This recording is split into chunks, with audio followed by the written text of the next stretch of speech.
have any thoughts in terms of what Jeff Davis's campaign is doing recently in terms of, directing people if they're corporate to get to this TPA? I have many thoughts. So these allegations, if true, are extremely troubling.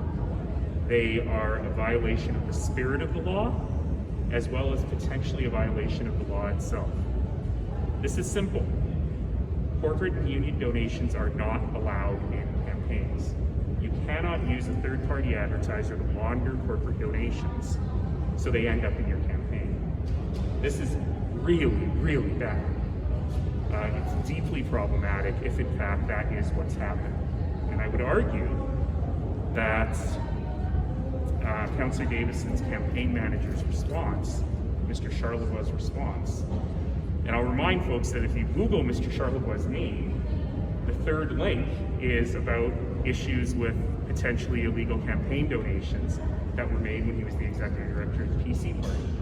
But his response to attack the people who raised questions about this, rather than to say, oh, if we're doing something shady, we should not do something shady, was a big problem for me. Because here's the thing. In this job, you gotta have a moral compass.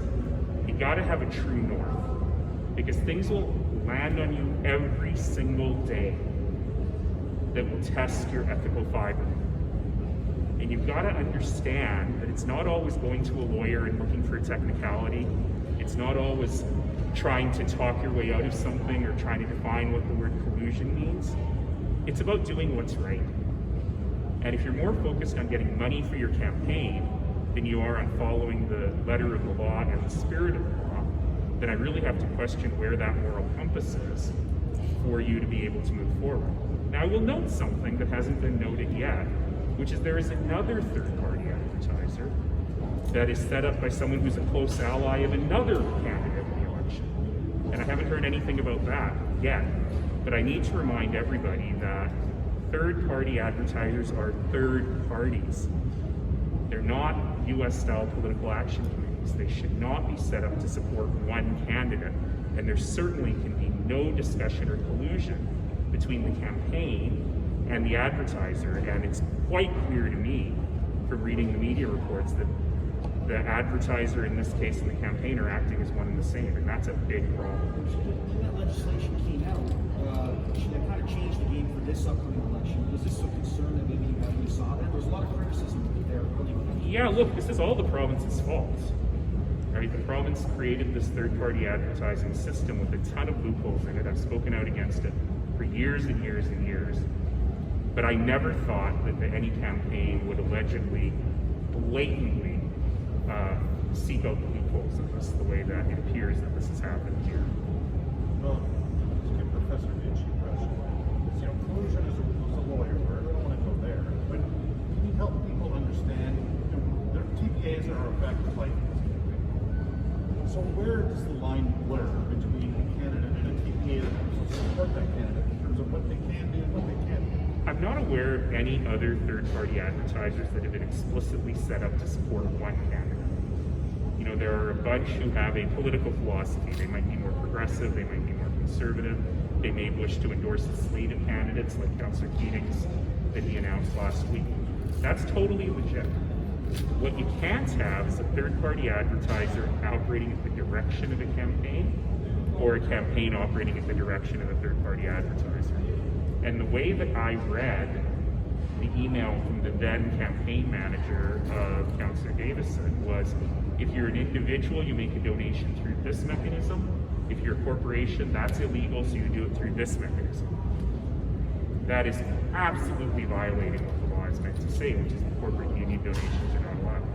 So I happen to, as a reporter, go to a fundraiser, and I see, I'm here for Canada X's fundraiser, but there's a table over there for a TPA, and somebody at this table says, well, I can't take your corporate donation, but that table over there, they can take it. I can't imagine anything more wrong than doing that. That's shady, if that's really what's going on. That's the only way I can say. Have I been clear enough? Event Center coming up there. today. The information, I guess, is coming out today. I guess before that's all places where you want us to know this information. Yeah, absolutely. I'll give you a little bit of a preview, which is that, you know, the teams have been working hard. So you know what? Do you mind? I'll just take the moment now and tell you the whole story. Now that it has been released from in-camera discussion. So back in 2019, Council approved the event center at a budget of $550 million. That's what we call a Class 5 estimate. And Class 5 estimates can be plus or minus 50% when you get into more detailed design. In this particular case, as we got into more detailed design work, we realized that the design premise of that $550 million probably wouldn't work. It was built on an inverted bowl design, which is very, very steep. And it may not have worked in that particular piece of land, and it would have been bad for accessibility. And as we got into further design work, we realized there were some other things. For example, there weren't enough women's bathrooms. And in fact, much to my surprise, the thought was that there may be too many luxury boxes and not enough seats for regular people. And so going through all of that led to quite a big increase in the cost. Adding to that was the big cost of materials prices and construction that have gone up. And so that led to a real big increase in the cost that the city had not contemplated. And frankly, I didn't think the city should pay, because I've always said public money should go for public benefit. So the sides have been working really hard to both reduce that budget cost of the thing while still making a facility we can be proud of, but also figuring out how to fund and finance the gap. So what will be presented in the next couple of days is a plan that says the city will be capped at what it said it would pay back in 2019. That's already been approved by council. There was a little bit of a provision for cost increases, and council has already approved that. And so that's already done. So the city's costs for the building can be capped there. There were a few other things in the original deal that council had agreed to spend money on that we didn't have numbers on. So things like flood mitigation. So council will be asked today to finalize those numbers, or whenever it comes. We'll be asked to finalize those numbers and put a cap on them as well. In addition to that, Calgary Sports and Entertainment Corp has asked us to work with them on a transportation management plan for cyclists, pedestrians, transit users, and vehicles to make sure that you're not getting dangerous congestion conditions after a game. I think that's very reasonable for us to move forward on. But the biggest thing here, and the thing that I think has really reduced the risk for council and for the city and for taxpayers, is that Calgary Sports and Entertainment Corp, the Flames, have agreed to take on all cost overruns and all the risk of construction cost overrun. That is a huge win for the ratepayer, and frankly justifies everything else that's being asked for. Over and above the talks about the 25 million That's right. potential that can be split. That's right. So council has already agreed. So I guess I can tell you everything now. So council has already agreed to put in their $12.5 million. CSEC will put in their $12.5 million, and then they will be responsible for everything above that. One of those other things that you just mentioned, there will be additional city costs. I know they're not the building, but they're around the building. Well, the first one on the flood mitigation was always a city cost. So we just have some numbers around it now, so we may as well get that done. Especially now that we've announced the Springbank dry dam is proceeding. But the other one, there were always city costs in transportation infrastructure in the area. So we're building the 17th Avenue connection. At some point when the Green Line station is built, we will build a new underpass to the north into the East Village. And so it's just a matter of confirming those things, but also just agreeing to work with Calgary Municipal Land Corp and the Flames to make sure that we're not having a bunch of congestion after the games. I'm quite confident that building those things will solve that problem, but there may be a little bit of additional cost for things like automated lane reversal, or there may be a little bit of operating cost of guys out there with pylons after the game. These are very minor in terms of the broad deal on the event center. Is CMLC still project managing? No, that was part of the deal as well, which is that if, and this is I think totally legit, CMLC will continue to be helpful, but if the Flames are taking on the risk of all the cost overruns, they want the ability to appoint a project manager of their choosing, and I think that's a very legitimate request. What are the additional costs then beyond the 12.5 for the city of Calgary? Well, there are the initial flood and site remediation costs that were already in there that we'll be looking at capping at $10 million. CMLC, Calgary Municipal Land Corporation, is also, as they would for any developer, doing some utility relocation and so on. That'll probably be about $4.8 million. But that was, again, already something that was in the budget. And then it's not clear what the additional transportation cost will be, the building principal. With all the construction that's going to be happening, Yes, what media outlet do you represent, sir? You have the convention center, you have the Green Line, you have an arena. Taking CMLC off of this, how do you coordinate billions of dollars worth of projects all at once? That's an excellent question, sir. And the answer to that question is actually pretty straightforward, which is the project development is inside the building itself, inside the site itself, but CMLC is still in control of the overall infrastructure around the site. Do you know who the documents will be to us? We don't know that yet. But will it be today, this afternoon?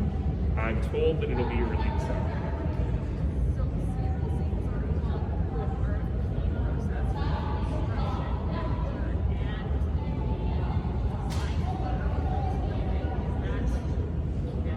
No, my understanding is everything continues apace.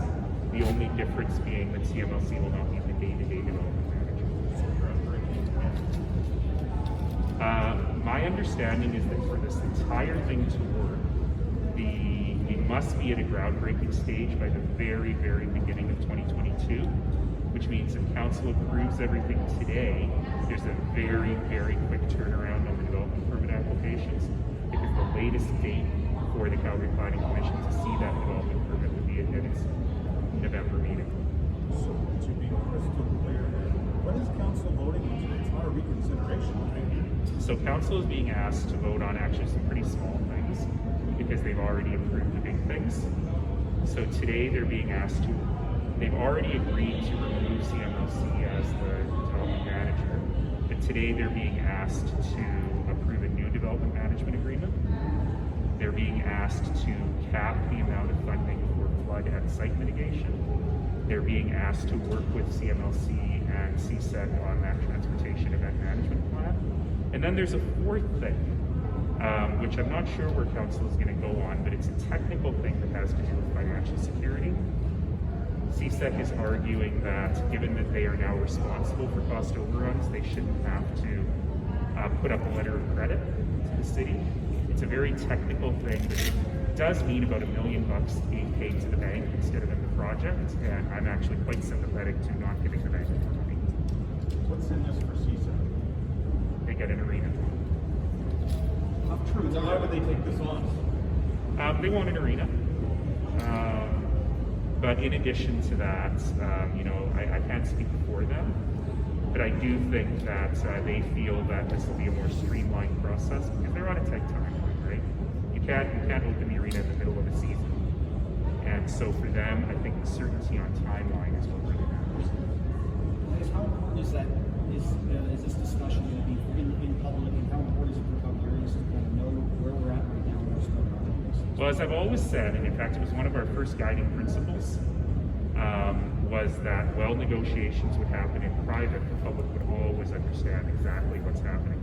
And there have been other arena deals where the public still doesn't know how much ratepayers put in. And so it was always incredibly important to me that this be done. You can't negotiate in public, but that people absolutely know every penny that's going in from the public sector, as well as every penny that's going in from the private sector. Does the city get a say in terms of who the project manager is? We'll always have some oversight. We'll always have a little bit of an advisory capacity, but ultimately CSEC will hire that person. Is it being done for less than CMLC would charge? I don't know the answer to that question. Is that something that was important to CSEC though, that they saw the opportunity for savings? No, I don't think so. I don't think so. I think if anything, it might be a little more expensive, but they'll be able to engage folks who've probably worked on other arenas who are familiar with the NHL, things like that. So, when council's going to discuss this, Wednesday-ish? So just one question, there'll be obviously there's going to be a different project manager, there's been a cost adjustment. Are you concerned at all what public perception of this project is going to be, as changes have already been happening before it's even broken ground? I think, I actually am really happy that happened before it broke ground. You know, there's a reason that every major project we've done in the last 11 years in the city has been on time and on budget, and that's partly because we do the work in advance. It would have been pretty awful if all of this happened and everyone felt trapped because there was already a huge hole in the ground. So I think when the public sees how hard we've worked to protect the public purse, like if you didn't like this deal in the first place, you're not going to like the new version. But if you believe that the city did a really good job on balancing public funding and public value, I think you'll be very pleased to see what we end up with and how it reduces the city's risk. All right, anyone else on anything else? Okay, thanks everybody. Thank you.